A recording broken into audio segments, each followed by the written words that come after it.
I can give you an example. I had a student who was not really good in academic. He wouldn't really score much in any other modules of the IELTS test. Let's say he was not really good in speaking, for that matter in writing too. Even he was not really good in reading. But I found him scoring no less than 38, 39 every time he did a listening test.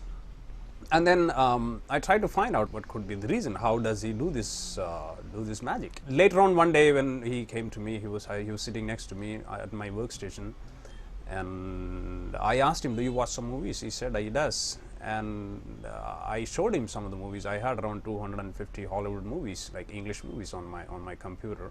I showed him the movies. I told him that he's seen all the movies. There was no single movie which he had not seen in my computer.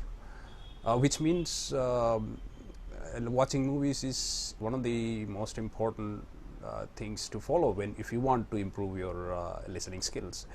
You also can listen to different channels, like watch different channels, listen to different people speak English. It's very important to be able to listen more and speak less, because it's only when we listen we learn something new.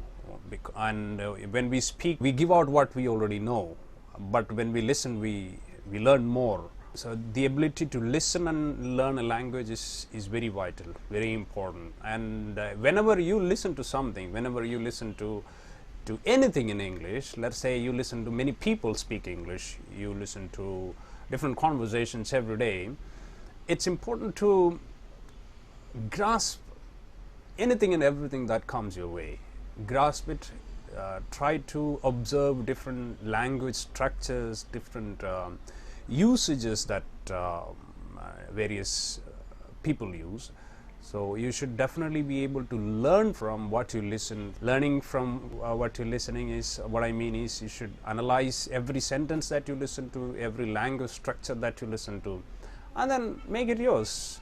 And then you should be able to use the same structure that you have already learned in your forthcoming in the future. Whenever you speak, whenever that situation comes, you should be able to use that language structure or that type of a sentence, that style or expressions when such situations arise.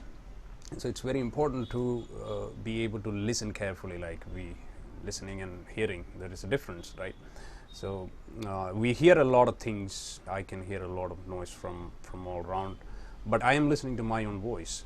So this is just the same way you are listening to my voice. You're watching this TV. When you are listening only to my voice. Otherwise, there are so many things which are happening around. You hear so many things, but you listen to only what you want to focus upon.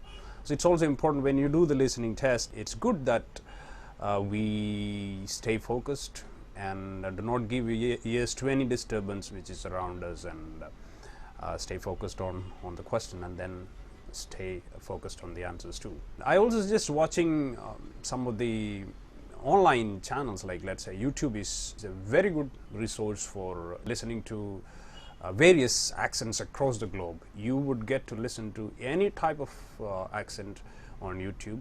YouTube is one of the major resources for learning anything under the sun, I would say. And also listen to BBC, let's say BBC, ABC, Australian Broadcasting Corporation. So all these resources will definitely help us to get better scores in IELTS listening. For those who find the other 2-3 modules difficult, it is very easy to score in the IELTS listening test. So it's all about familiarizing yourself and staying focused on more academic dialogues that you will be listening in the listening test, and make sure that you do your work in a very neat and clean way, write very neatly, legibly, I would say, and you get 10 minutes to transfer the answers, and try to utilize that time also for checking your spellings. You know, the way I remember spellings is I analyze the size of the word. Like let's say now I'm looking at this camera, it's written Panasonic on that. When I see this word first time, I would analyze that, and then the next time, and if I see it written in a wrong way, maybe 1 or 2 letters missing from there, I would be able to identify that from the size of that particular word. So it is important for us to familiarize ourselves with the size of words, so that when you size and shape of the words. If there is a letter or something missing from there, you should be able to detect that. And I think if you are aware of spellings in that way, if you practice your spellings in that way, you wouldn't be making too many mistakes when as far as the spellings are concerned. So with this, I would like to wind up the session today. I hope you follow maybe some of these instructions and try to crack the IELTS test in a more academic way. And I would be back with more sessions of the IELTS modules. I'll be doing many practice sessions with you. So I want you to stay tuned with me on my channel called IELTS with Subhash. And I'm talking to you from Skyrise International Academy. You can find me online taking classes.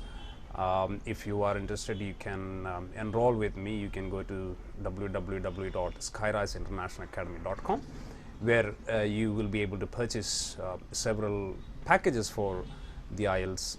Thanks for joining me today. Bye-bye.